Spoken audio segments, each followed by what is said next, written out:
Vazhdojnë investimet infrastrukturore në komunën e Gostivarit. Së fundmi është promovuar njëri nga 4 segmentet asfaltuara të rrugëve në fshatin Banjica e Përme. Në ceremoninë e promovimit për krah banorëve lokal, mori pjesë edhe kryetari i komunës Valbon Limani, i cili bëri të ditur se kosta e përgjithshme e projektit ka vlerën prej 9 milion dinarësh.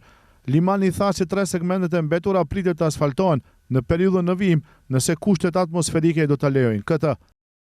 Sot vizitojmë fshatin Banjica e Përme, promovimi një segmenti nga 4 pjesë të cilat janë planifikuar në Banjicën e Përme. Ky segment ka dikun gjatësi 230 metre. Do të vazhdojnë edhe ato 3 pjesët tjera në ditëve në vijim, varësisht prej kushteve atmosferike. Projekti i cili do të kushton tërësisht diku afër 9 milion denar dhe me të cilën dukshëm përmirësohet infrastruktura rrugore në Banjicën e Përme.